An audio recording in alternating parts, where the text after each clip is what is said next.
فل blood sister یا فل blood brother کہتے ہیں، اور جو ماں کی طرف سے ہو باپ کی طرف سے نہ ہو اس کو ہاف بلڈ سسٹر یا ہاف بلڈ بردر کہتے ہیں۔ تو دوسرا یہ تینوں رشتے جو ہیں، یہ تینوں کے تینوں بیٹیاں کسی طرح سے بھی ہوں وہ حرام ہوں گی، ان سے کبھی بھی یہ محرمہ معبدہ ہے کہ جس سے کبھی بھی نکاح نہیں ہو سکتا۔ اور پھر یہ ساتھ فرمایا کہ تیسرا وہ اخواتکم،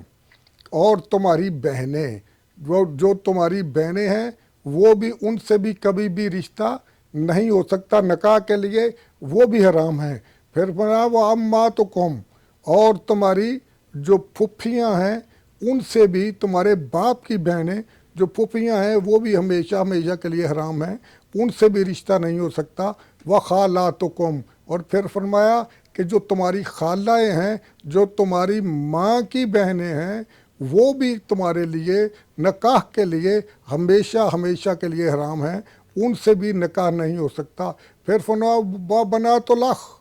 اور تمہارے بھائی کی جو بیٹی ہے اس سے بھی تمہارا نکاح نہیں ہو سکتا۔ اور ساتھ ہی فرمایا وہ بنات الاخت، اور تمہارے بہن کی بیٹی ہے اس سے بھی تمہارا نکاح نہیں ہو سکتا، وہ بھی حرام ہے۔ اور یہ یہاں پہ یہ بات واضح کر دی گئی کہ تمہاری بھتیجی وہ بھی حرام، بانجی وہ بھی حرام، تمہارے بھائی کی بیٹی وہ بھی نکاح کے لیے حرام، تمہارے بہن کی بیٹی وہ بھی نکاح کے لیے حرام، اور اس طرح سے ان کی آگے جو نسل ہے آپ اس سے بھی نکاح نہیں کر سکتے۔ وَأُمَّهَاتُكُمُ اللَّاتِي أَرْضَعْنَاكُمْ، اور پھر میں تمہاری وہ مائیں کہ جن کا تم نے دودھ پیا ہوا ہے، جس کو ہم رضائی ماں بھی کہتے ہیں، رضائی بہن بھائی بھی کہتے ہیں، اور جس ماں سے ہم نے دودھ پی لیا، اب اس ماں کی کوئی بیٹی نکاح کے لیے حرام ہوگی، کیونکہ جو اس کو رضائی ماں کہتے ہیں جس سے دودھ پیا جائے، رضائی بھائی کہتے ہیں، رضائی بہنیں کہتی ہیں۔ اور اس کے ساتھ یہ سنا وَأَخْوَاتُكُم مِّنَ الرَّضَاعَةِ، اور تمہاری وہ بہنیں جو تمہاری رضائی بہنیں ہیں، جنہوں نے تمہارا رضائی دودھ پیا ہے، تمہاری ماں کا دودھ پیا ہے۔ یہاں پہ میں بات واضح کر دوں کہ یہاں پہ رضاعت ہے، ایک حقیقی ماں ہے، ایک رضاعت ہے کہ جس عورت کا دودھ پیا جائے اس کی جو ماں بن جائے گی وہ دودھ پینے والے کی، اور حقیقی ان کا رشتہ آپس میں ایسے ہی ہوگا جیسا کہ ان کا خونی رشتہ ہے، جیسے ایک ہی ماں کے پیٹ سے پیدا ہوئے ہوں۔ اس لیے جتنے بھی احکام نسب کے لحاظ سے آتے ہیں، جتنے احکام نسبی لحاظ سے ہیں، اتنے ہی احکام رضائی بہن بھائی کے لیے ہیں، اتنے ہی احکام رضاع کے لیے بھی وہی احکام ہیں۔ جہاں پہ رشتہ نسبی لحاظ سے نہیں ہو سکتا، جو ہم نے پہلے ذکر کیے ہیں اور کر رہے ہیں، اس جگہ پہ اگر رضائی رشتہ آ جائے گا تو وہاں پہ بھی نکاح نہیں ہو سکتا۔ یہاں پہ میں ایک اور بات کر دوں، رضائی کا مطلب رضاعت ہے کہ بچے کا نے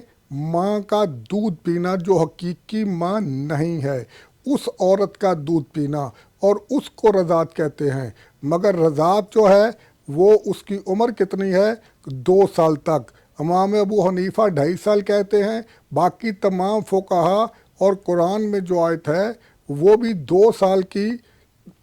ہمیں لمٹ بتاتی ہے کہ 2 سال کے اندر اگر کوئی بچہ کسی ماں کا دودھ پیے گا تو وہ پھر اس کے اوپر جتنے رضاعت کے احکام ہیں وہ لاگو ہوں گے، اور اگر اس عمر میں دودھ نہیں پیا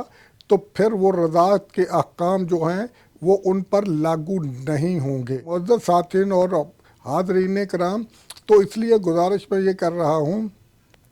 کہ جو عورت آپ کو دودھ پلائے گی حقیقی ماں نہیں ہے، وہ بھی آپ کی رضائی ماں ہے، اور آپ کی وہ بہن جس نے اس ماں کا دودھ پیا ہو، جس ماں سے آپ نے دودھ پی لیا ہے، وہ آپ کی رضائی ماں ہے۔ سکی بیٹی ہو یا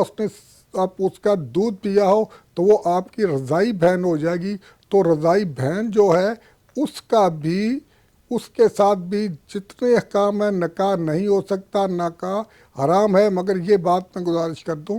کہ اگر غلطی سے بعض اوقات یہ ہو جاتا ہے کہ ایک عورت ہے، اس کے ساتھ 2 بچے لیٹ گئے، ایک اس کا اپنا بچہ ہے، ایک بچہ کسی اور کا ہے، اس کی بہن کا ہے یا اس کی بھاوج کا ہے، کسی اور کا ہے، تو اگر غلطی سے بچے نے پستان منہ میں ڈال لیا تو ان کو پتہ چلا کہ وہ یہ میرا بچہ نہیں ہے، تو فوری طور پر اس نے بچے نے دودھ نہیں پیا، تو پھر یہ احکام اس کے اوپر لاگو نہیں ہوں گے۔ اور اگر جو ان کا نکاح آپس میں اگر بڑے ہو جاتے ہیں تو ان کا نکاح ہو سکتا ہے، اور اگر ارادتاً ان کو اس نے دودھ پلا دیا تو پھر نکاح نہیں ہو سکتا، پھر ان کے لیے فار ایور کے لیے نکاح جو ہے وہ حرام ہے۔ یہاں پہ میں ایک اور مسئلے کی بات واضح کر دوں، بچے کو دودھ گائے کا پلایا جائے یا دوسرا پلایا جائے، تو مگر ڈاکٹر کہتے ہیں کہ ماں کا دودھ بھی پلایا جائے، تو اگر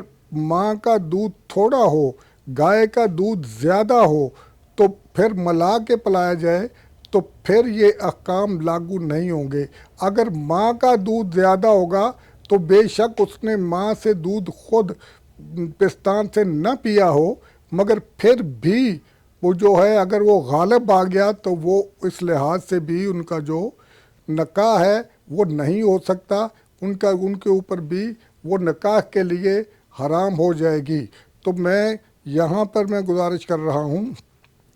تو یہ اگر اب آپ لوگوں نے مزید اس کی تشریح پڑھنی ہو تو سورۃ النساء کی آیت نمبر 23 کو اگر آپ کسی بھی تفسیر سے پڑھیں گے تو آپ کو مزید سمجھ آ جائے گی۔ تو میں